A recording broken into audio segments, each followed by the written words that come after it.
Bonjour. Et bienvenue sur la chaîne MDD-TV Divulgation. Aujourd'hui on se retrouve pour une version 2018 de l'étonnant témoignage d'un paysan poitevin après 6 années passées à bord d'un vaisseau de l'espace. Pour beaucoup du monde cette histoire est véridique, et pour d'autres que son contenu est une création synthétisant le savoir ufologique d'il y a une vingtaine d'années, le tout condensé sous forme d'une lettre. Dans les deux cas, à vous de vous faire votre propre avis sur cette version 2018, avec Dino en voix off, que je remercie au passage. Comme toujours, on peut s'attendre à une flopée de pouces rouges. Pour empêcher le bon référencement de la vidéo, à vous de les contrecarrer, je vous demande donc de cliquer sur le magnifique pouce bleu. De partager la vidéo, en plus de donner vos avis en commentaire. Activez la clochette pour être notifié des futures vidéos, et abonnez-vous à la chaîne MDD-TV Divulgation. Merci à vous pour vos nombreux messages de soutien.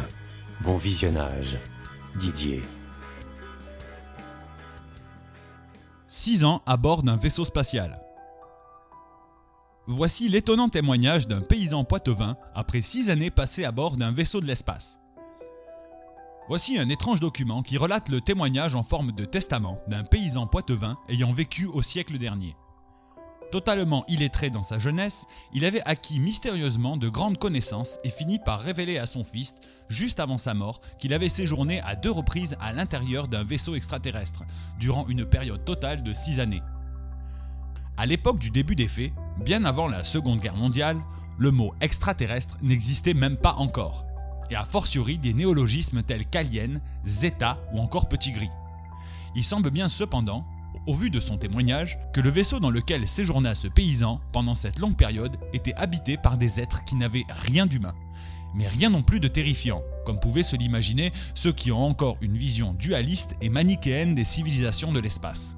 Non, il n'y a pas d'un côté Ashtar Sheran à la tête des bons extraterrestres, ceux qui ont une forme humaine comme nous et qui seraient nos alliés virtuels, et de l'autre les grilles, les reptiliens et toute la faune des mécréants de l'espace.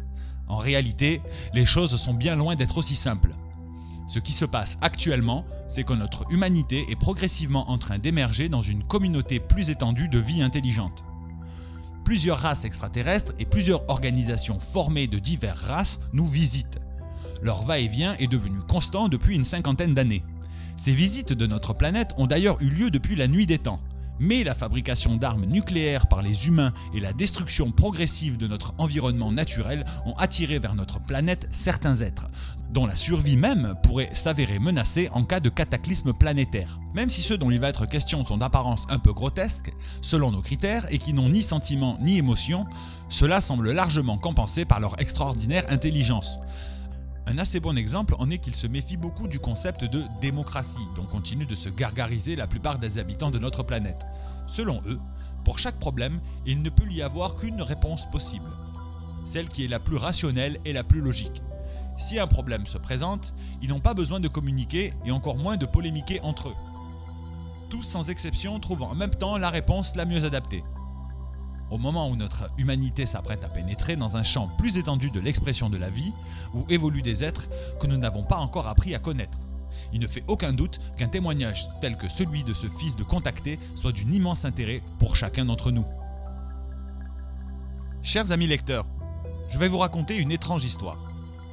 Auparavant, il faut en tracer le contexte. Pour ce qui me concerne, je suis fils unique. Mon père et ma mère étaient des ouvriers, mes grands-parents paternels des paysans. Entré en 1951, à 16 ans, dans une école militaire, j'ai effectué une carrière militaire outre-mer pendant 27 ans. C'était l'époque des guerres dites coloniales. Je ne venais donc que rarement chez mes parents. Par la suite, je me suis engagé comme humanitaire dans une grande ONG internationale. De ce fait, j'ai vécu longtemps en Afrique et au Moyen-Orient, chargé entre autres de camps de réfugiés. Cela ne fait pas de moi un spécialiste des ovnis ou autres extraterrestres. Pendant la Seconde Guerre mondiale, j'étais encore très jeune, mais j'en ai conservé un souvenir vivace. Par exemple, je me souviens très bien de la disparition de mon père en 1942 et de son retour en 1945. J'entends encore les discussions de mes parents au sujet d'une valise d'argent, placée chez ma grand-mère de 1942 à 1944 pour permettre à ma mère de travailler après la disparition de mon père. J'ai connu par elle la première disparition de mon père, de 1928 à 1931. Pendant toutes ces années où je vivais en Afrique ou en Asie, je n'avais de nouvelles de mes parents que par courrier. C'était toujours ma mère qui répondait. Une lettre très courte, car elle n'était pas très instruite, elle non plus. Mon père, je le savais, m'aimait bien, mais n'écrivait jamais. Pour moi, c'était un homme bon, mais frustre. À la mort de mon père à l'hôpital de Poitiers, j'ai découvert avec beaucoup de surprise dans la poche de son blouson une lettre qui m'était adressée. Ce n'était que quelques feuillets manuscrits. Il semble qu'il n'a pas pu terminer son récit avant de mourir. Ce qu'il racontait était stupéfiant.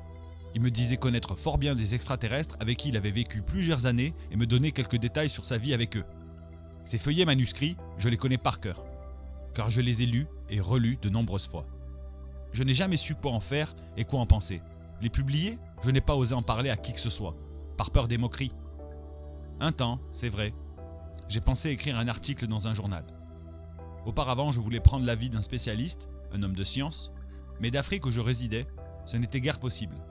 Quoi qu'il en soit, personne ne m'a répondu. J'ai donc renoncé. Laisser moi aussi une lettre à mon propre fils pour lui retransmettre celle de mon père l'aurait plongé dans le même problème que moi. Mais maintenant, vieux à mon tour, je suis moins sensible à l'opinion des autres. J'ai donc décidé finalement de publier ces feuillets. À vous de juger si j'ai bien fait. Je n'ai absolument rien changé au récit de mon père. J'ai simplement tapé son manuscrit tel quel, l'expurgeant des considérations familiales. Comme cette lettre était écrite sans plan, considérations familiales et renseignements sur les extraterrestres mélangés, j'ai pensé à un moment remettre son récit en forme. Mais finalement, sans le vouloir, j'aurais pu le déformer. Il est probable que, malade, il écrivait quand il le pouvait et en cachette de ma mère, et qu'il tenait à me raconter son histoire avant de mourir.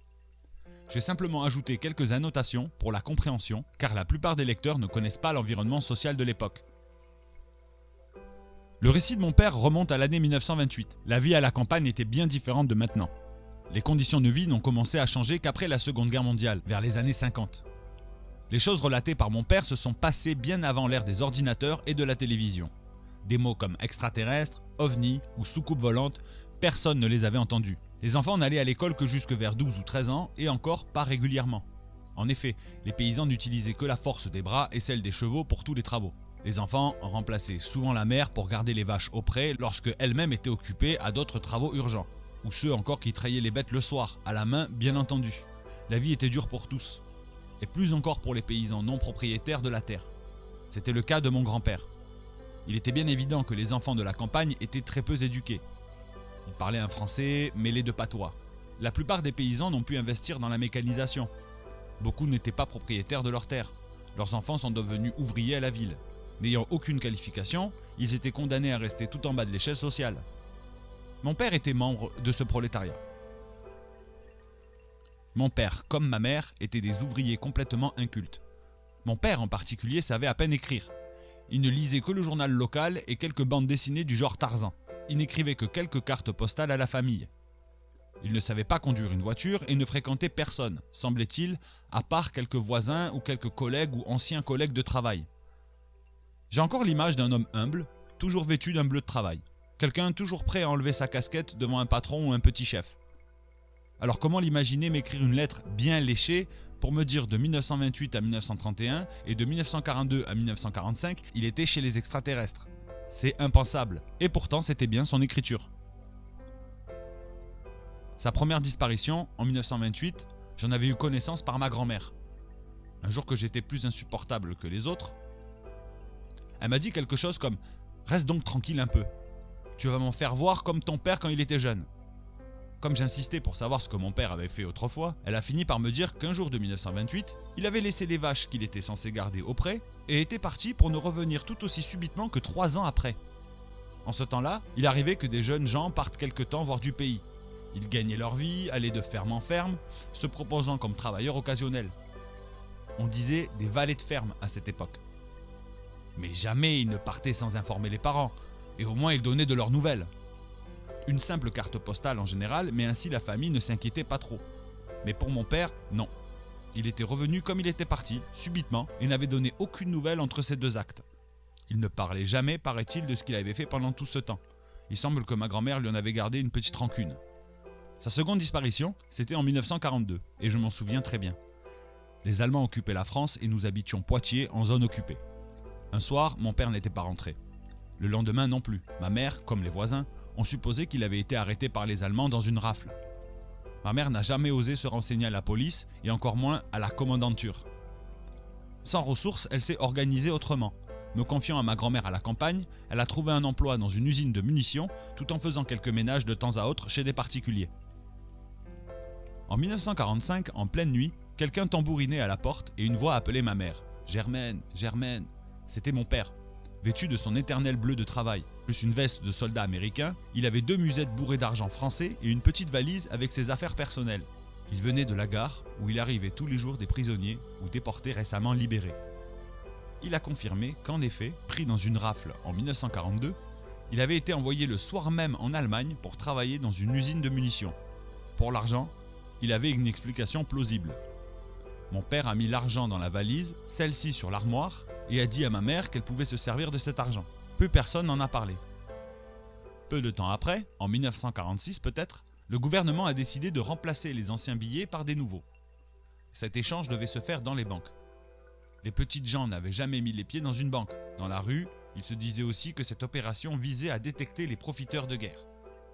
Ma mère, qui avait toujours peur de la police en particulier, et de l'administration en général, voulait brûler cet argent, disant qu'elle avait toujours su que cela n'apporterait que des ennuis, qu'elle ne pourrait pas prouver que ce n'était pas de l'argent provenant de trafic, et ainsi de suite.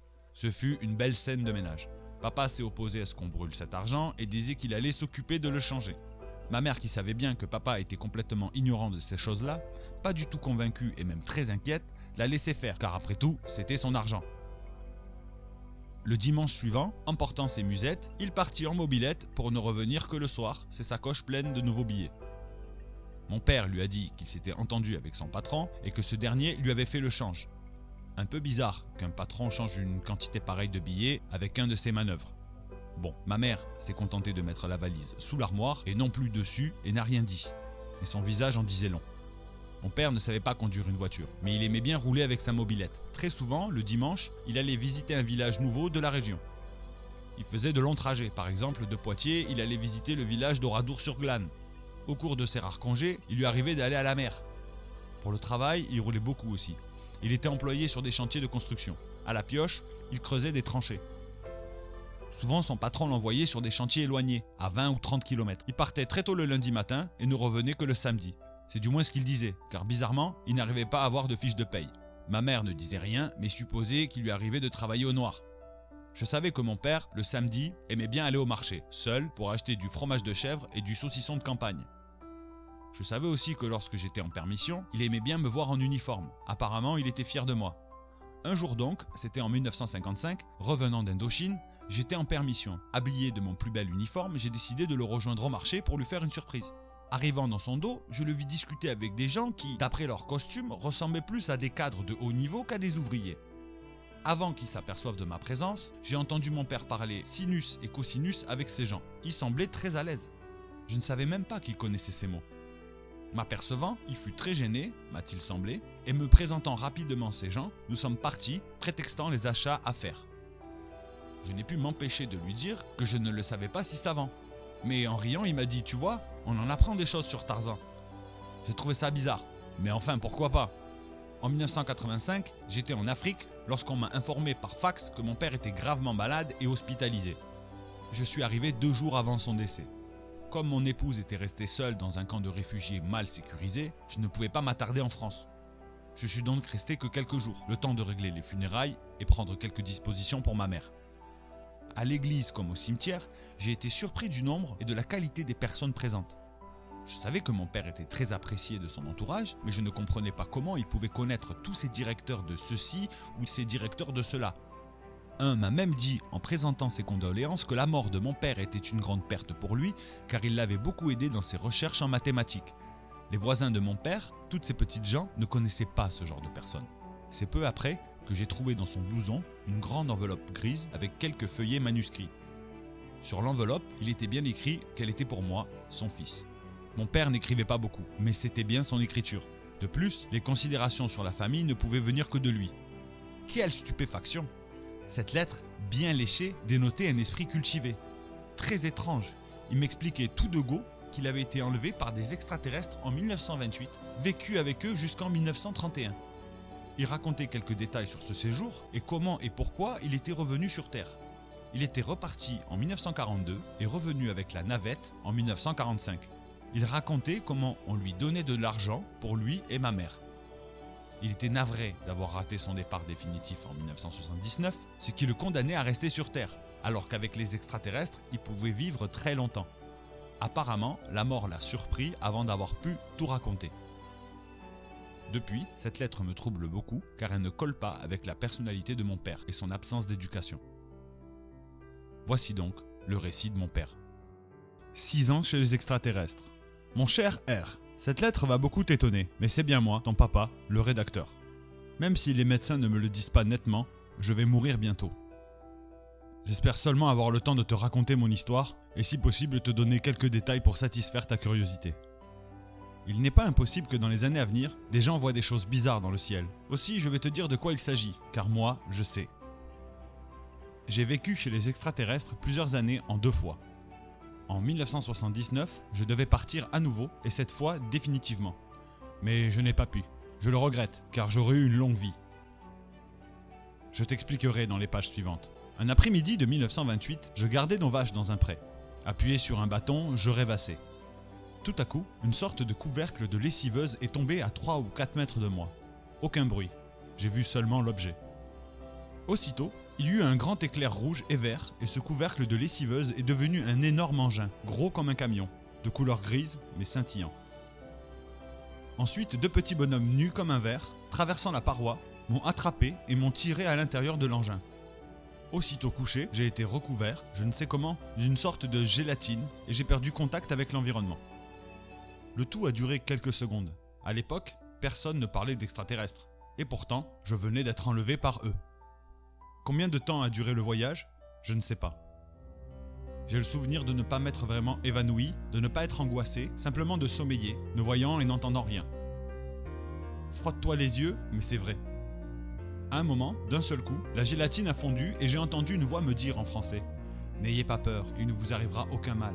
Traversez la paroi, passez la main, et vous verrez que vous le pouvez. Allez-y !» Et c'est ainsi que je me suis trouvé dans une grande salle ronde, à côté de l'OVNI. On dit comme ça maintenant.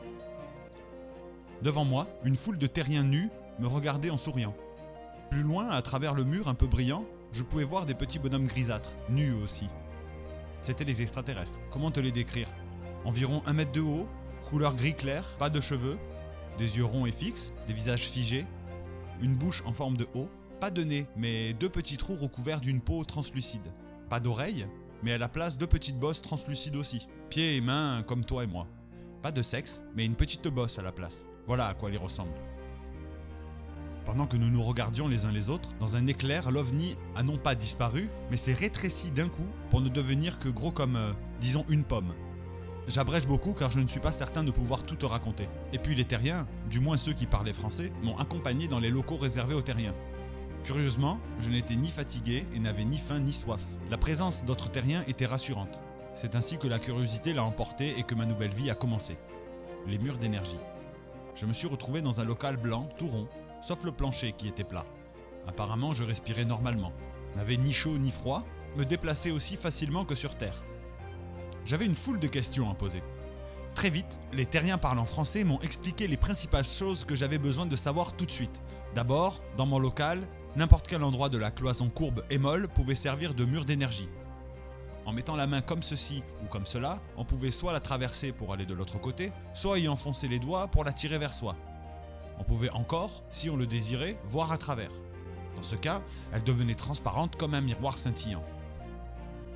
C'était aussi le moyen d'accès au cerveau central pour demander quelque chose ou étudier.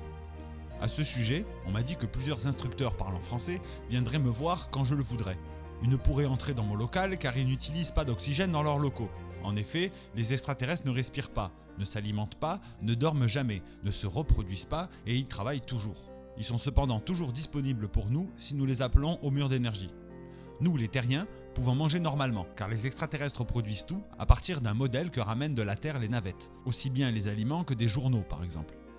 Pour me laver, pas besoin d'eau, il suffisait d'aller à la salle commune, se mettre en un endroit déterminé du mur d'énergie, et instantanément une sorte d'aspirateur me débarrassait de tout, y compris barbe et poils.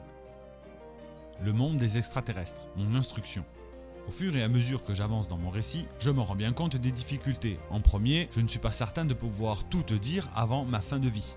Par ailleurs, si je dois te décrire les connaissances en sciences des extraterrestres et leur technicité, il me sera difficile de trouver les mots.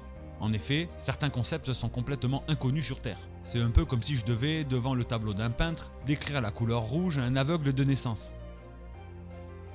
Rassuré par les autres terriens du vaisseau, j'étais moins inquiet sur mon sort. De plus, ma curiosité était forte, j'avais de plus en plus besoin d'en savoir sur les extraterrestres. Mais c'est vrai aussi qu'il m'arrivait de penser à mes parents qui devaient se faire du souci. Un certain temps après mon arrivée, d'un seul coup, un extraterrestre apparut dans un cercle de lumière sur le mur d'énergie.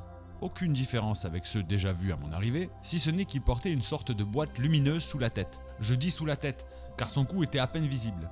Il restait debout, presque sans bouger, sans doute pour me laisser le temps de m'habituer. C'est ainsi que je me suis aperçu que je pouvais traverser son image et me retrouver derrière lui, de l'autre côté du mur.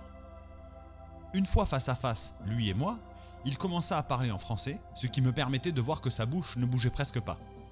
Je suis venu vous parler, car vous avez beaucoup de questions à poser. Nous viendrons vous voir très souvent. Nous allons vous instruire de tout ce que vous avez besoin de savoir, de tout ce que vous voudrez connaître. Nous répondrons à toutes vos questions, mais surtout, vous pourrez interroger le cerveau central par l'intermédiaire du mur d'énergie sur tout ce que vous voudrez savoir, et autant de fois que vous le voudrez. Toutes nos connaissances y sont stockées, et pour vous, en français. Comme vous avez besoin d'air, vous ne pourrez pas venir chez nous. Même moi, pour vous parler, je dois porter cette petite boîte qui me délivre l'air nécessaire pour cela. Quand vous aurez épuisé les questions personnelles, votre instruction proprement dite commencera à votre rythme. Mais vous verrez, ce sera très rapide. Votre motivation sera la curiosité. J'ai aussitôt posé une foule de questions en vrac, et autant que je me souvienne, d'une manière pas très claire. Il m'a laissé parler sans jamais m'interrompre, ni jamais marquer une émotion quelconque. Comme je le verrai par la suite, les visages des extraterrestres est toujours figé et les yeux fixes. En dépit de ma curiosité, beaucoup de séances ont été nécessaires pour que je comprenne les réponses. Au départ, mon niveau d'instruction ne me permettait pas de tout appréhender. Autant que je m'en souvienne, mes questions étaient souvent émaillées de patois. Jamais, cependant, mon interlocuteur m'en a fait la remarque. Ce n'est donc que petit à petit, en même temps que mon instruction proprement dite, que, aidé du cerveau central, j'ai pu comprendre ce que sont les extraterrestres, ce qu'ils veulent, et à quoi ils me destinent et à quoi doit être mon avenir. Dès le début, j'ai parlé de l'inquiétude probable de mes parents. J'ai reçu une réponse très concise dans le genre « Ne vous inquiétez pas trop sur ce qui se passe sur Terre et de votre famille. La vie sur cette planète y est très courte. Votre avenir ici sera bien meilleur. » Je vais te résumer ci-après le principal. Cher lecteur, les mots employés ci-après par mon père ne sont sans doute pas très scientifiques, mais cette lettre qui a sans doute été écrite en 1984 à 1985 relate des souvenirs s'étalant de 1928 à 1931. Dieu. Pour les extraterrestres, parler de Dieu, c'est parler du cosmos. Voici ce qu'ils disent. Pour nous, ce que vous appelez Dieu est information. Nous l'avons démontré par les mathématiques. Cette information est préexistante à la création actuelle. Par l'observation du vivant, nous savons aussi que cette information est orientée, même si son agencement dans le temps de chaque planète est aléatoire. C'est cette information qui fait exister le cosmos, à la fois éternellement et d'une manière cyclique. Il y a en effet un avant la création éternelle actuelle. Le cosmos fonctionne comme suit. Le départ de la création actuelle est une explosion d'énergie-matière finie. L'énergie et la matière, c'est la même chose. Cette énergie-matière est en expansion, créant en conséquence les galaxies, des soleils, des planètes et le vivant. Vous, comme nous, sommes des morceaux de cette énergie-matière. Cette expansion s'accélère continuellement. Un moment viendra où, d'aucune planète, on ne pourra voir un autre soleil ni même une autre planète. Les soleils, de toute façon, s'éteindront au fur et à mesure qu'ils auront brûlé toute leur énergie. La quantité d'énergie-matière étant finie et éternelle, elle continue d'exister, mais se transforme. Lorsque tous les soleils seront éteints, l'énergie-matière du cosmos se concentrera en un point immatériel qui est information. C'est un cycle éternel, création, expansion, compression, création. Bien entendu, chaque soleil qui s'éteint est une fin du monde partielle pour ces planètes. Rassurez-vous, le soleil de la Terre durera encore longtemps et la Terre aussi sauf accident. Ce sont ces possibilités d'accident que nous sommes en mesure de prévoir dans notre environnement. Par exemple, nous avons pu prévoir la fin de notre planète et partir à temps. Restent des questions que nous n'avons pas résolues. Certains êtres vivants sur diverses planètes pensent que Dieu est extérieur au cosmos. Dans ce cas, même s'il n'est pas possible de changer la formation initiale, on peut améliorer l'agencement des codes d'information à l'intérieur d'un cycle par la prière, par des rites et par la connaissance et le travail. En effet, par l'observation, on peut remarquer qu'un de ces codes de l'information semble être la conception d'un Dieu, ce qui ne prouve pas son existence. Nous pensons que Dieu est à la fois information et cosmos, et qu'en conséquence, nous pouvons améliorer la vie dans le cosmos d'une manière rationnelle et logique par la connaissance et le travail. Nous pensons pouvoir, avant la fin de ce cycle, intervenir dans l'information. Nous y travaillons. Les vaisseaux, à quoi servent-ils ? Faute de point de repère dans l'espace, je ne sais pas où se trouve mon vaisseau. Mais ce que je peux déduire, c'est qu'il est soit proche, soit à l'intérieur du système solaire. Il n'est pas matériel dans le sens où nous l'entendons. En effet, son enveloppe extérieure est pure énergie-matière comme ils disent. On ne peut le voir de l'extérieur. Il est donc invisible de notre planète. De l'intérieur, il est immense, mais comme les extraterrestres peuvent dilater ou compresser l'énergie, je doute qu'il soit possible de déduire sa présence dans le cosmos par ses effets sur son environnement. Il faut beaucoup d'énergie pour les besoins des extraterrestres, mais elle ne manque pas car il y a beaucoup de soleil dans le cosmos. Les extraterrestres ont quitté leur planète il y a des milliers d'années, en équivalence terrestre, pour se réfugier dans des vaisseaux car une collision avec un corps céleste était prévue depuis longtemps. Il existe plusieurs vaisseaux, comme une escadrille qui n'a pas toujours été positionnée au même endroit. Ces vaisseaux se partagent la surveillance de l'environnement de l'escadrille par la surveillance des planètes proches. Il s'agit d'interception d'émissions de toutes sortes, mais aussi d'envoi de récupération d'espions sur la planète considérée. Pour la Terre, et pour des raisons de commodité et d'efficacité, il s'agit en général d'anciens terriens. Certains vivent avec les extraterrestres depuis des milliers d'années. Plusieurs sont en cours de mutation de leur vivant et ressemblent de plus en plus aux véritables extraterrestres. Les morphologies changent. Beaucoup n'ont quasiment plus d'organes génitaux par exemple. Mon vaisseau est en charge de la surveillance de notre système solaire et donc de notre Terre.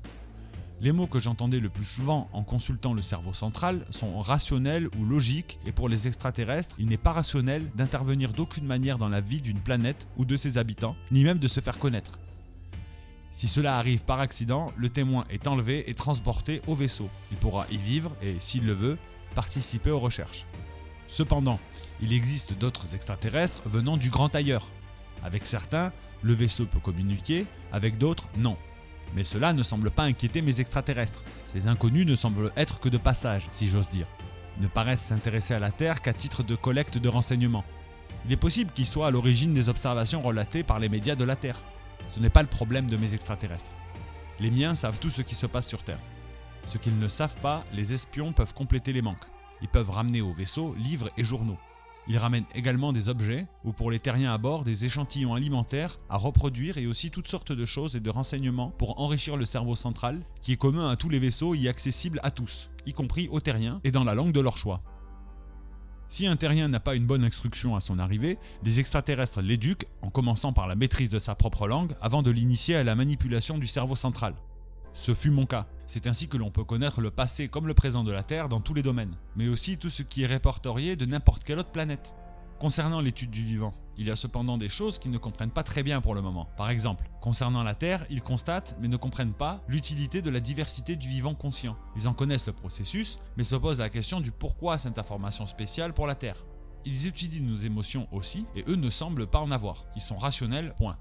Le concept de nations différentes leur est étranger et ses conséquences comme celles de langues différentes. Il semble que sur toutes les planètes visitées, il n'y ait qu'une unique vie consciente, lorsqu'elle existe bien entendu. Il n'y a donc qu'un seul peuple sur une planète, pas de nations différentes et une seule langue. Le concept de démocratie n'est pas très bien appréhendé non plus. Pour eux, pour chaque problème, il ne peut y avoir qu'une seule réponse possible, et c'est celle qui est la plus rationnelle et logique. Si un problème se pose, les extraterrestres n'ont pas besoin de communiquer entre eux. Tout, sans exception, trouve en même temps la seule réponse possible. Voilà aussi pourquoi la Terre les intéresse. Santé, longévité. Bien qu'ils essayent de parvenir à connaître la totalité de l'information initiale pour pouvoir peut-être la manipuler, les extraterrestres savent qu'ils n'échapperont sans doute pas à la fin du cosmos. En attendant, ils vivent très longtemps. Et si l'on raisonne en temps terrestre, ils sont partis de leur planète il y a des milliers d'années, et depuis, aucun n'est mort, dit le cerveau central. Un point noir pourtant. Il est arrivé rarement, mais il est arrivé que des navettes ne soient jamais rentrées au vaisseau. Il n'y a aucune explication pour le moment. Ils sont donc à l'intérieur de leur vaisseau, toujours le même nombre. Combien sont-ils? Des milliers, des millions? Impossible de savoir. Comment font-ils pour ne pas vieillir? Ni eux, ni les terriens, des prisonniers consentants? Il en est de même pour les autres entités conscientes venant d'autres planètes, habitant d'autres vaisseaux. Tous les habitants des vaisseaux bénéficient de la même longévité, même si certains ont besoin de respirer, ou soit d'autres choses pour vivre. Ceux qui parmi les terriens sont là depuis des milliers d'années finissent par acquérir des changements. Ils mutent de leur vivant. Certains organes s'atrophient puis disparaissent. Il n'y a jamais de décès ni chez les extraterrestres ni chez les terriens. Et c'est la principale raison pour laquelle aucun de ces derniers ne veut retourner sur Terre. Dans le vaisseau, il y a la même gravité que sur Terre. Peut-être le vaisseau tourne-t-il sur lui-même. On ne peut pas aller dans les locaux des extraterrestres, mais on peut les voir et ils se déplacent comme nous sans flotter. J'ai déjà eu l'occasion de te dire que les extraterrestres ne s'alimentent pas, ne dorment jamais, ne respirent pas et ne se reproduisent pas non plus. Leurs aliments, c'est l'énergie. En permanence, ils reçoivent l'énergie nécessaire. Pour eux, comme pour nous, les corps sont analysés en permanence sans que le sujet ne s'en rende compte, et les besoins sont satisfaits aussitôt. Pour nous, les terriens, nous nous alimentons normalement, mais nous bénéficions d'un complément d'énergie. Aucune maladie ne peut se déclarer sans qu'en amont, un manque ne soit satisfait à temps. Neurones ou toute autre cellule sont réparées ou changées à temps, ce qui supprime le vieillissement. Les extraterrestres peuvent tout faire, même changer un cerveau et y injecter la mémoire ancienne. Concernant la mémoire, il semble qu'il y ait une limite à son contenu. En effet, il arrive que le cerveau central indique à certains sujets qu'ils doivent déposer provisoirement leurs souvenirs et les plus anciens dans le cerveau central. À tout moment, s'ils en éprouvent le besoin, ils peuvent y avoir accès par le cerveau central. Mais tout le monde aussi, car dans les vaisseaux, tout est commun, les renseignements aussi. Voilà ce que je peux dire au sujet de la santé. Encore un mot pour finir, lorsqu'une navette va sur la Terre, en général à bord il y a d'anciens terriens, principalement pour des raisons physiologiques, comme la respiration par exemple, en mission sur Terre. Durant l'année terrestre 1931, par le mur d'énergie, un extraterrestre m'a demandé si j'acceptais de revenir sur Terre pour un peu de temps. Le vaisseau manquait de correspondance sur cette planète. J'étais assez fier d'être digne de cette mission, tout en sachant bien que ma désignation était la plus rationnelle, car je connaissais encore bien la vie sur Terre et n'étais pas connu, sauf de mon ancien entourage familial. J'ai donc accepté, spécifiant seulement que je ne voulais pas partir trop longtemps et risquer d'y mourir. On m'a donc réinculqué le patois que je commençais sérieusement à oublier. C'est ainsi que peu après, je me suis retrouvé en compagnie de 2 autres terriens et d'un extraterrestre dans le même type de navette que lors de mon enlèvement. L'extraterrestre avait un local séparé, toujours à cause de l'air dont nous avions besoin. Le processus fut le même qu'à mon départ de la Terre, réduction instantanée de l'engin, gélatine partout à l'intérieur, traversée du mur d'énergie extérieur du vaisseau et léger endormissement. À l'approche de la Terre, fonte de la gélatine et posée dans un pré entouré d'arbres. Curiosité pour moi, mais finalement peu d'émotion. J'avais déjà beaucoup changé et avais tout à fait l'impression d'être en voyage dans un pays étranger. Comme convenu, un homme m'attendait avec une valise. J'ai traversé la paroi de la navette et il m'a remis aussitôt des vêtements, car j'étais nu. Pendant que je m'habillais, dans un éclair de toutes les couleurs, la navette s'est rétrécie et est repartie en silence à grande vitesse. Je ne pouvais pas la suivre des yeux, elle était bien trop petite. Je sais, mon cher R, on dirait l'histoire de Cendrillon, mais c'est comme ça. Ce monsieur très sympathique m'a remis ce qui était prévu. Une carte marquée de l'emplacement de l'atterrissage et les dates et heures des prochains contacts avec lui. Toujours la veille de l'arrivée d'une navette, en gros tous les 3 mois. La date d'arrivée d'une navette servant de contact de rattrapage en cas de problème. L'endroit prévu était celui où nous étions, un lieu dit Le Planty, près d'un village appelé Buxerolles, dans le Poitou. Dans la valise se trouvait un gros tas de billets de banque, pour me permettre de vivre. Il prit note de mon adresse chez mes parents, puis m'a remis une feuille de papier concernant ma mission. C'était facile. Essentiellement, il s'agissait d'acheter des livres de mathématiques et de physique les plus récents possibles et de ramasser des échantillons de plantes diverses. Cela, étant fils de paysan, je connaissais bien. Pour les livres de sciences, j'étais moins connaisseur, mais je ferais de mon mieux. Après une poignée de main, nous nous sommes séparés et j'ai pris le train à Poitiers pour rentrer chez mes parents dans les environs de Lusignan. C'est ainsi qu'un matin, je suis arrivé à la ferme des parents, valise à la main, quelle engueulade! Mais enfin, ils étaient bien contents. Les récriminations concernaient surtout le fait que les vaches étaient rentrées toutes seules à la ferme, qui aurait pu causer des accidents ou des dégâts dans les champs des voisins. Après des commentaires acerbes concernant ces jeunes de maintenant dont on ne sait plus ce qu'ils ont dans la tête, etc., etc. Tout est rentré dans l'ordre, d'autant plus facilement que j'avais bien précisé que j'avais toujours travaillé de ferme en ferme et avais donc un pécule. Après avoir acheté, pour le prouver, du tissu noir pour les jupons de ma mère et une montre pour le gousset de mon père, plus personne ne parlait plus de ma disparition. Et puis je suis parti au service militaire et j'ai connu ta mère. En 1933, nous nous sommes mariés et tu es né l'année suivante. Ce mariage, je savais que ce n'était pas la chose à faire. Mais je pensais pouvoir faire vivre une famille et continuer ma mission sans que mon correspondant ne le sache. Je m'étais attaché à ta mère et à toi, mais j'avais aussi l'intention de ne pas vivre une toute petite vie sur Terre. En fait, je pensais pouvoir vivre avec vous jusqu'à un âge avancé avant de regagner le vaisseau. Il fallait donc choisir entre une vie courte avec ta mère et toi ou vivre longtemps dans le vaisseau, ce qui était impossible. Je savais aussi que je n'étais pas à l'abri d'une imprudence et qu'il n'était pas rationnel de dévoiler aux terriens l'existence des extraterrestres. En 1934, nous sommes partis vivre à Poitiers. À ta mère, j'ai raconté que mes parents m'avaient remis un pécule, nous pouvions louer un logement et m'acheter une petite moto. Ensuite, j'ai été embauché comme manœuvre dans le bâtiment. Comme les ouvriers logeaient sur place, près des chantiers répartis dans le Poitou, et que les manœuvres n'étaient pas utiles tous les jours, j'avais suffisamment de liberté pour remplir ma mission, surtout avec la moto. Je pouvais aller dans les champs, ramasser des échantillons de cultures nouvelles par exemple. L'achat de livres était un peu plus difficile pour moi, car malgré une petite formation sur les sciences sur Terre, je n'y connaissais pas grand-chose. Je fouinais chez les libraires, mais mes habits d'ouvrier me rendaient un peu suspect. Pour éviter cela, il m'est arrivé de voler des livres à la Bourse du Travail de Poitiers, qui avait une bibliothèque très fournie en livres de sciences. Mais elle n'était que très peu fréquentée par les ouvriers. En fait, j'y étais toujours tout seul. Je donnais toujours chaque mois à ta mère un peu plus d'argent que la moyenne des autres ouvriers, ce que j'expliquais par les heures supplémentaires. Mon argent se trouvait dans la valise fermée à clé sur l'armoire. Elle était censée contenir mes souvenirs d'enfance et le soi-disant pécule de mes parents. Je savais que ta mère n'oserait jamais l'ouvrir, et encore moins demander à la mienne combien elle m'avait donné. Ce qui m'arrangeait bien aussi, c'est que ta mère disait toujours qu'il ne fallait pas toucher à cet argent, mais le garder car on ne savait pas ce que l'avenir nous réservait. En effet, tout le monde pressentait la guerre. Pour ce qui me concerne, je ne savais pas vraiment si mon contact me donnerait encore de l'argent. Ma moto ayant rendu l'âme, je me suis acheté une mobilette soi-disant à crédit, ce qui inquiétait ta mère. Mes contacts avec le même monsieur avaient lieu sans problème. Je ne me perdais plus pour retrouver le pré la nuit. Nous fraternisions un peu plus à chaque visite. Je savais maintenant qu'il connaissait bien le vaisseau et qu'il venait de Belgique, car en général ses contacts avec les divers correspondants comme moi avaient lieu en Belgique. La plupart des atterrissages de navettes avaient lieu dans ce pays. C'était, semble-t-il, la plaque tournante des renseignements pour l'Europe. Je remettais ma collecte, prenais une nouvelle commande, et après une conversation de quelques instants, je repartais. Je n'ai jamais eu le courage d'informer mon correspondant de mon mariage et de ta naissance. Arrivé sur la route, il m'arrivait de regarder le ciel dans l'espoir d'apercevoir l'arrivée d'une navette au cas où elle arriverait la nuit même et non le lendemain comme prévu, mais je n'ai jamais rien vu. Et les choses ont continué comme cela jusqu'en 1942. Et nous étions en pleine guerre. La France était coupée en deux. Le Poitou était en zone occupée et se déplacer devenait dangereux. Mon contact avait encore plus de problèmes que moi pour se déplacer et m'a averti qu'il était plus prudent pour nous de rentrer au vaisseau. Ce dernier allait s'approcher de la Terre pour récupérer en un seul voyage tous les correspondants avec une multitude de navettes. C'est à ce moment que j'ai été informé de ma situation et que j'avais cherché à gagner du temps. Il m'a mis en garde gentiment, m'expliquant que ce n'était pas prudent pour moi de rester. En effet, je risquais de tomber malade et mourir sur Terre.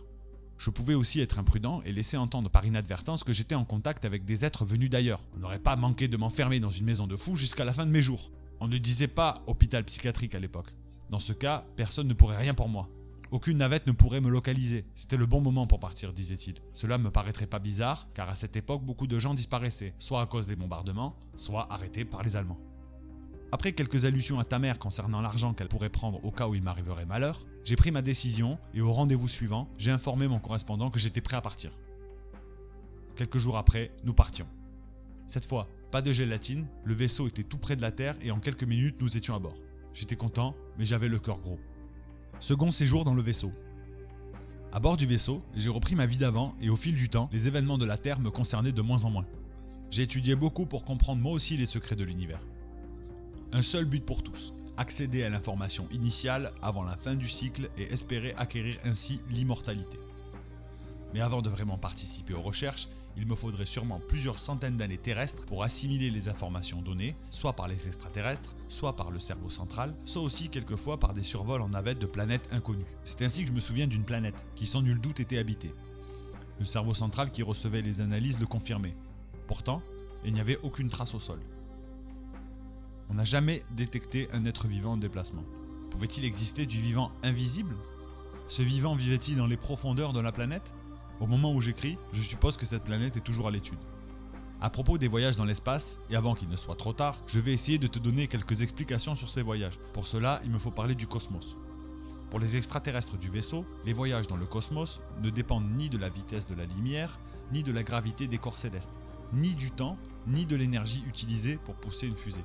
L'univers est en expansion. De plus, cette expansion s'accélère continuellement. Il est donc illusoire de croire que l'on peut, avec une fusée quelle que soit sa puissance, rattraper un système qui s'éloigne et accélère à des vitesses qui peuvent être supérieures à la vitesse de la lumière dans un temps local. En effet, plus la taille d'un objet est importante, un système autour d'une étoile par exemple, plus son temps propre est lent. De même, plus un objet est petit, plus son temps propre est rapide. En raison de cette constatation, les extraterrestres ont trouvé un moyen de voyager dans l'espace-temps. Ils se servent de l'infiniment petit. Il existe peut-être d'autres moyens. C'est pourquoi les extraterrestres ne veulent pas perturber la vie sur une planète habitée. Si relation il y a entre deux civilisations, la moins évoluée va copier celle de la plus en avance. De ce fait, elle ne se tourne pas vers des recherches originales. Même une civilisation moins avancée peut trouver une direction de recherche à laquelle les extraterrestres n'ont pas pensé. C'est difficile pour moi de t'expliquer ces choses, car les concepts scientifiques des extraterrestres et ceux de la Terre sont différents et les mots me manquent.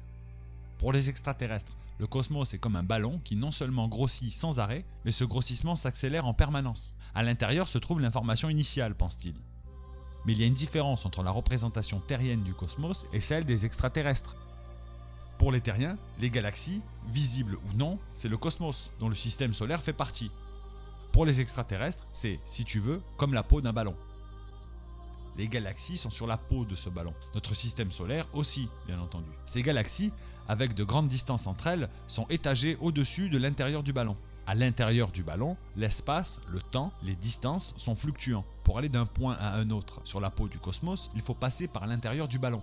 Le moyen, c'est l'infiniment petit qui seul peut réduire l'espace-temps. Imagine un objet de la taille d'une ville par exemple, dont on réduirait le volume en un point presque immatériel. La ville n'est plus ni visible ni détectable. Pourtant elle existe et possède encore un résidu de son propre espace-temps. Si un vaisseau ou une navette est réduit en un point immatériel, l'un ou l'autre peut traverser la peau du cosmos et voyager sur de grandes distances, quasiment instantanément et dans son propre espace-temps très court. C'est une sorte de compression d'énergie si tu veux.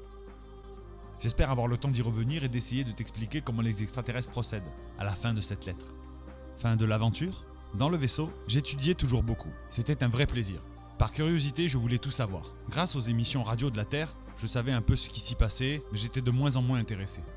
J'assimilais doucement les concepts scientifiques des extraterrestres, tout en étudiant le néerlandais, avec la vague idée d'exécuter peut-être quelques missions de correspondants sur Terre. Début 1945, les extraterrestres considérèrent que les conditions étaient favorables pour envoyer de nouveau des correspondants en Europe. Les envoyés passeraient inaperçus en raison des mouvements de population très importants. On me demanda si j'acceptais de retourner sur ma planète. Je ne m'y attendais pas, mais j'acceptais. Il me faudrait encore jouer mon rôle, et c'est au sein de ma famille que je serais le mieux intégré afin de ne pas attirer l'attention. Toujours cette obsession de ne pas perturber les habitants de la Terre. Ce fut donc le retour à l'endroit habituel, mais ce n'était plus le même correspondant. Cette fois, il m'habilla d'un bleu de travail et d'une veste de soldat américain. J'avais aussi une petite valise avec beaucoup d'argent, des billets neufs, et dans les musettes, du linge et des journaux récents contenant des articles sur le retour des prisonniers et déportés. Mon correspondant m'a informé de la date du futur contact, et je suis arrivé la nuit suivante chez nous. Je pense que tu t'en souviens car il me semble que tu bavais d'admiration devant ma veste américaine. L'argent posait un problème. Pendant le trajet à pied de Buxerolles à Poitiers, j'ai eu le temps de trouver une explication. Après avoir confirmé à ta mère que les Allemands m'avaient arrêté en ville en 1942, puis envoyé le jour même en Allemagne travailler dans une usine de munitions, sans autre explication que celle donnée par eux, à savoir la nécessité de remplir un train en partance, personne n'a mis en doute mon histoire.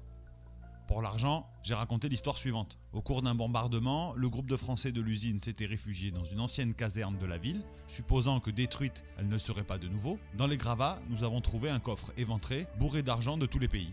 Nous nous sommes partagés l'argent français et nous avons attendu l'arrivée des Américains. C'est passé comme une lettre à la poste. Par contre, un peu plus tard, la radio et les journaux annonçaient que les billets devraient être changés. Au-dessus d'une certaine somme, il faudrait en justifier l'origine. Cela, je ne l'avais pas prévu. Impossible de contacter mon correspondant avant la date prévue de l'échange. Au contact suivant, supposons que mon correspondant devait être au courant, j'ai apporté les anciens billets. Il avait en effet tout prévu. Nous avons brûlé les billets anciens dans le pré et il m'a remis un autre paquet de billets nouveaux. À ta mère, j'ai dit que mon patron avait un moyen de les changer après la date obligatoire et qu'il avait pu me changer les miens. Ta mère semblait douter mais n'a rien dit. Je me souviens aussi, mais je ne sais plus si c'est à la même époque, les journaux faisaient grand cas des explosions atomiques sur le Japon. Cela me semblait important d'en discuter avec mon correspondant. Les extraterrestres ne pouvaient qu'être au courant. Mais je voulais savoir si je devais orienter mes recherches de livres scientifiques dans cette direction et je ne voyais pas très bien comment faire à partir d'une petite ville française. J'ai donc abordé le sujet avec mon contact au rendez-vous suivant. À lire les journaux français, il me semblait que c'était une affaire très importante et dénotait une avancée considérable de la science sur Terre. Mais j'ai été surpris de sa réponse. Il m'a dit en résumé qu'il n'y avait pas de demande particulière des extraterrestres à ce sujet. Pour eux, c'était l'aboutissement normal d'un certain programme de recherche propre aux terriens. Ils n'en faisaient pas grand cas. Au pire, me disait mon correspondant. Une certaine forme de civilisation pouvait disparaître, mais l'humanité ou la Terre, sûrement pas. Notre point de contact devait être changé. En effet, le pré habituel était cerné de plus en plus par de nouvelles constructions. L'endroit ne permettait plus l'arrivée d'une navette en toute discrétion. Le prochain rendez-vous aurait lieu donc dans la région toulousaine, carte à l'appui. Pour les suivants, ce n'était pas encore fixé. La région toulousaine, c'était loin et ça ne m'arrangeait pas. Et puis nous étions maintenant en 1979. J'en avais un peu marre de cette vie sur Terre. À part mes missions, je n'avais pas grand-chose à faire. Pour m'amuser, j'apprenais un peu de Swahili car j'avais souvenance que tu avais été en Afrique. Note de son fils, il apprenait dans un livre, je suppose. Par ailleurs, il devait faire allusion à mon séjour au Niger, 1967, ou au fait, territoire français des Afars et des Issa, entre 1969 et 1971, bien que dans ces deux pays on parle peu en Swahili. Et puis tu étais casé depuis longtemps, et ta mère pouvait vivre avec le reste de l'argent. Je prenais de l'âge sur Terre, j'avais quelques petits ennuis de santé. Bien que je savais qu'au vaisseau on me redonnerait une bonne santé et que je pourrais débarrasser ma mémoire des scories inutiles, il ne convenait pas que je traîne sur Terre trop longtemps. Bref, je devais fixer avec mon correspondant la date de mon retour définitif au vaisseau. Hélas, les choses ne se sont pas déroulées comme prévu. J'avais pris mon billet de train pour Toulouse depuis longtemps, mais le jour du départ coïncidait avec un changement d'horaire. Si bien que j'ai raté le train. Arrivé à Toulouse, je suis allé dans un hôtel pour attendre le rattrapage, qui comme toujours était la nuit suivante du rendez-vous. J'espérais même partir avec cette navette. Mais le soir même, à l'hôtel, j'ai eu un malaise, début probable de la maladie mortelle dont je suis maintenant atteint. Je me suis réveillé à l'hôpital de Toulouse, bien après l'heure de la navette. Ce fut pour moi une catastrophe. De retour à Poitiers, je ne cessais de me torturer l'esprit pour trouver comment joindre mon correspondant dont je ne connaissais ni le nom ni l'adresse. Lui ne m'avait jamais demandé la mienne. Je n'avais rien dit à ta mère dans l'espoir que mes amis extraterrestres trouveraient le moyen de me localiser. Finalement, j'ai pris la décision de te laisser une trace de mon histoire, sans te le dire cependant, car j'espère toujours qu'ils viendront me tirer de là d'une manière ou d'une autre. Il me reste encore beaucoup de choses à te dire. J'en viendrai à bout. La lettre de mon père s'arrête là. Il semble qu'il soit décédé avant de finir. En matière de conclusion provisoire, en 2003, pour des raisons d'âge, j'ai cessé toutes mes activités humanitaires. Mon épouse et moi sommes rentrés définitivement en France. J'ai appris à vivre normalement, sans penser perpétuellement à la lettre de mon père. Il n'empêche que j'attendais ce moment pour essayer d'élucider le mystère que cette lettre me posait. D'Afrique, c'était impossible. La presse locale ne s'intéresse qu'à la politique et elle n'a en brousse ni correspondant ni même de lecteur. Même si quelqu'un avait vu un ovni, il n'y aurait aucune chance que le fait fasse l'objet d'un article. En brousse, les visions bizarres, tout le monde en est persuadé, sont choses courantes et œuvres de sorciers. La sorcellerie en Afrique est une chose reconnue comme réelle et n'étonne personne, sauf les blancs, mais on évite d'en parler devant eux par peur des moqueries. Ce n'est donc qu'en fin 2003 et début 2004 que j'ai pu commencer à parler de cette lettre à plusieurs personnes. Mon but était de savoir comment on appréhendait le phénomène OVNI en France. Aux amis, j'ai montré les feuillets manuscrits de mon père. Ces derniers sont maintenant en très mauvais état, les ayant toujours gardés sur moi, mais enfin, ils sont encore lisibles. En général, les amis proches m'ont dit que mon père avait voulu me faire un canular. C'est une objection valable, mais j'imagine mal un mourant écrire un canular à son fils. Après avoir tapé l'extrait du manuscrit pouvant intéresser d'autres que moi, j'en ai envoyé quelques exemplaires à différents magazines pour leur demander de bien vouloir le publier sous forme d'article. Le service était gratuit. Mon but n'était par ce moyen que d'essayer d'entrer en contact avec des personnes mieux informées que moi. Aucun magazine ne l'a publié. Pour rédiger un livre, l'article me semblait trop court. Au bureau de tabac, le hasard voulut que mon attention soit attirée par quelques magazines parlant de Mars. Certains d'entre eux se référaient, concernant les ovnis, à une revue, Lumière dans la nuit, consacrée à divers phénomènes inexpliqués. Un de ces magazines a bien voulu me communiquer l'adresse de cette revue. Contacté, le directeur m'a adressé gentiment quelques exemplaires de sa revue afin que je me fasse une idée de son sérieux. À vrai dire, LDLN n'est pas une revue scientifique, mais une suite de témoignages venant de tout pays. Mais bon point pour son directeur, si un témoignage lui semblait suspect, il l'écrivait nettement. Je suis donc allé le voir et nous avons convenu qu'il écrirait un article dans un de ses prochains numéros. Note, la revue Lumière dans la nuit l'a finalement publié dans son numéro de décembre 2004. Mais surtout, il m'a appris beaucoup de choses. Par exemple, j'ai découvert qu'il existait une littérature consacrée aux ovnis et qu'il existait beaucoup d'associations ufologiques. Enfin, il m'a conseillé la lecture de 3 ou 4 livres traitant de ce sujet. J'ai donc acheté et lu les livres en question et suis resté sur ma faim. Comme LDLN, le contenu de ces livres n'est en général qu'une suite de témoignages difficilement vérifiables. À ce jour, m'a-t-il semblé, aucune preuve matérielle ne vient confirmer l'existence des ovnis.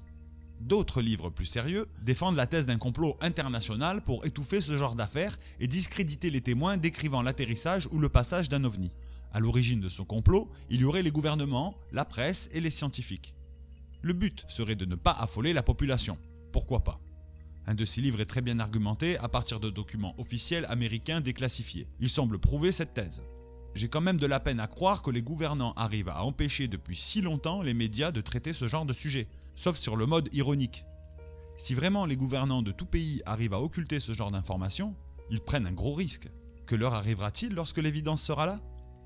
Il me paraît curieux qu'un ancien président américain, par exemple, au courant de la présence sur Terre d'extraterrestres, n'écrive pas la vérité la retraite venue, ou de manière posthume.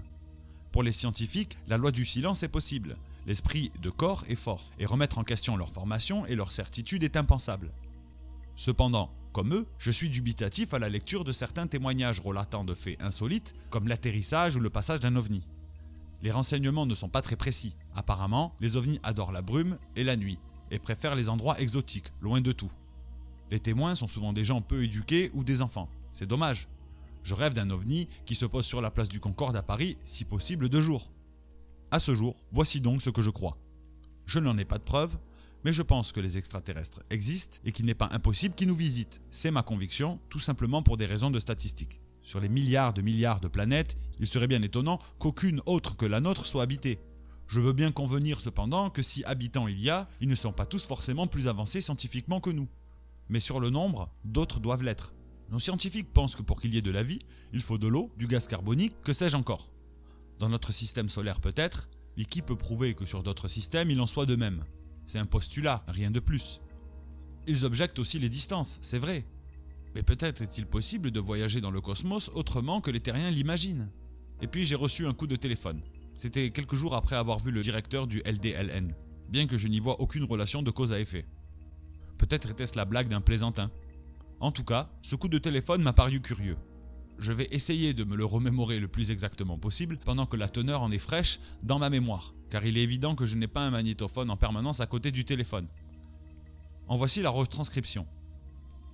Bonjour, vous êtes Monsieur O? Sur ma réponse affirmative, mon interlocuteur continua. Excusez-moi de vous déranger, mon nom ne vous dira rien, nous ne nous connaissons pas. Je voulais savoir si le prénom de votre père était bien G. Oui, effectivement. Pourquoi, vous l'avez connu? Oui, très bien. Il y a longtemps que je cherche votre adresse. Cher monsieur, vous ne risquiez pas de trouver mon adresse, j'habitais à l'étranger. Où diable avez-vous connu mon père et que puis-je pour vous? Voilà, c'est un peu particulier. Il paraît que vous détenez une lettre de votre père et que vous avez écrit à plusieurs magazines pour la publier. C'est exact? Oui, c'est exact. Je l'ai trouvée curieuse. Mais comment savez-vous cela? Vous êtes dans l'édition? Non, pas du tout, mais on me l'a dit.